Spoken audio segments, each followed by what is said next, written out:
All In. Let's talk about the show before we talk about the controversies. What did you think about it as a show, given that we had such little kind of lead up to it? All In, I thought, was fine. All Out's the one that's suffering, as we'll get to that. It's appropriately named All Out because I think everybody's all out of actually purchasing it. It's just too much back-to-back without any real plan. But All In itself was fine. I loved that it was in Wembley Stadium. It gave me totally SummerSlam 92 vibes. You know, that stadium hasn't changed much in terms of the look. I thought it was very similar. Maybe Tony Khan even helped set it up like that a little bit because we know Tony Khan's an old school fan. The cool thing was Nigel McGuinness actually sharing his memories because he was at the SummerSlam as a fan, as a young man, and he got to share his impressions, how that made him want to become a wrestler. It was very similar to the way Edge talks about how he became a wrestler and how he was influenced by the WWE coming to Toronto. And Nigel getting to share that memory and talking about watching the Bulldog versus Brett and what that meant to him. It was definitely a fun aspect of the show. No doubt. And you know what's interesting too? Joe alluded to it earlier. We'll talk about the controversy a little bit later with CM Punk and Jack Perry. But what happened with CM Punk and Jack Perry? Well, what's really amazing though was how well CM Punk and Samoa Joe performed. Like, that was one of my favorite matches, and of course one of my all-time favorite stuff was the Hulk Hogan spot that they did together too. Yeah, that Hulk Hogan spot was amazing.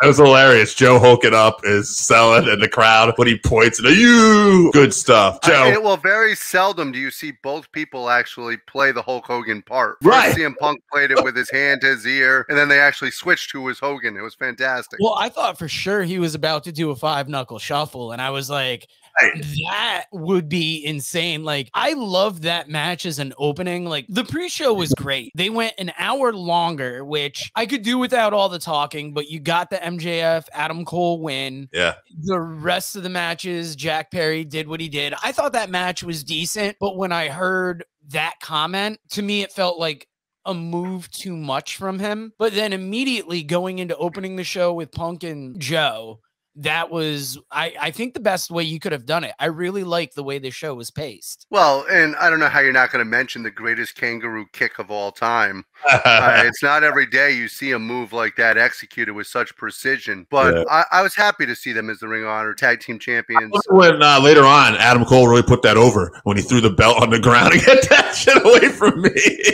I thought that was really good too. Well, all right. There's actually something about that kangaroo kick I saw this week, and I don't know how true this is, but I saw it on the Pro Wrestling World on Facebook, and that's MJF's kangaroo kick is actually a reference to fellow Jewish wrestler and legend, the Hebrew Hercules, Abe Coleman, known for inventing the drop kick. And when you see his drop kick, it's kind of that flat back, 2 legs out kick like that. So if that is really a reference to another Jewish wrestler, MJF is operating at a different level with. Well, the weird thing is he said it was his tribute to Outback Jack, who I'm pretty sure was not Jewish and ended up in a lot of law problems. One other thing I just want to comment All In. One thing we did get wrong that I'm shocked. FTR walked out with the championships. Apparently, maybe they're confident that nothing's going to happen from this. I wasn't mad at it, but just with the legal action and everything going on, I thought for sure Buck's been walking out with Well, this. The funny thing is, as I'm watching it and as I see it unfold, I'm sitting there going, well, hell, this is the one thing we got wrong, and it's the one thing I wanted to be wrong. Yeah. So it's not, it worked out well. Yeah, the only thing I'm not happy about is it's leading to an 8-man tag on the next pay-per-view. We'll talk about that. Oh, my gosh. Yeah, no, Joe, it was definitely probably my favorite match. That, Joe and Punk were probably my favorite matches, along with the main event, because such a good job MJF and Cole are doing with the actual story of this. They actually did a great job with the women's match, considering they only gave it 9 minutes. It was a hell of a moment. I was about to ask, was the Saraya moment, did that trump her winning the match? Because it's such a big moment, and it was great for Wembley. But I don't know if her as champion is the best decision. Even her coming out the way she did with her family and actually giving a nod to British local wrestling by doing that, even that moment was absolutely fantastic. Unfortunately, they just didn't give them enough time. That's out of all the time that they had for wrestling in that evening, the women had literally 9 minutes. I don't think it was fair. You have a lot of talent in that ring. They could have went a lot farther. So I don't blame the women if they were a little pissed off. One thing that I do want to mention about All In, great Bray Wyatt tributes. They started off the broadcast, the pre-show, with the Bray Wyatt quote that he had about wrestling that week. And then you saw the Firefly tributes, the House of Black. Even though he wasn't in their company, it was great to see the way that he was honored that week. One other thing too, Joe, last week we did our tributes to Bray and Terry. I have to say, I was actually, we didn't get a chance to talk about this, obviously, very pleased that the WWE, obviously we're going to do a tribute to Bray, but to do an equal one almost of Terry, where they had video packages of up and they put their pictures side by side. That was a nice touch. It could have been very easy for a big company just to go, okay, we'll put something small about Terry. They made sure to get a couple segments in and stuff, and I thought that was a nice touch. I actually heard that Terry Funk was actually not going to pass away, but he found out that his horse was sick in heaven, so he had to go to check on him. Horse is That's sick? A little inside humor for those of us who know how he left the WWE the first time. The Viper Series. Yeah, not the first. I got to ask, when do you see Bray Wyatt going into the Hall of Fame now? Does he go into the Hall of Fame?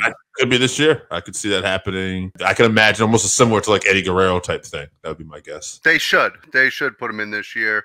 I mean, he's a former world champion. He made his mark on the industry. And if it's not for illness, Lord knows what he would have continued to do. Wrapping up thoughts on All In. What do you guys, before we talk about the controversy, overall thoughts about the All In show? I enjoyed it. Yeah. And it was fun. Well, a match that we haven't mentioned that I genuinely enjoyed was the Jericho match. I genuinely enjoyed it. I thought the two of them put on one hell of a show. We talked about it beforehand. I honestly believe that it did go to the next level. What were your thoughts on the match? Will Ospreay is one of the best in the world. Picked him to win, but I was a little concerned being a New Japan talent that they might not put him over in this situation. I think AEW is going to try and get him when his contract runs out with New Japan. Absolutely. I think as long as Hunter is making a lot of decisions in WWE, Will Ospreay is a very lucky man because I think he's going to have a lot of offers coming his way very, very soon. Yeah, especially now that he's changed his style a little bit. He still does some of the aerial stuff, but he has changed his style to more of a safe for his own body style, and it's made differences in his match and in his storytelling also, quite frankly. No doubt. You know, we got to see the story continue on this week on Dynamite with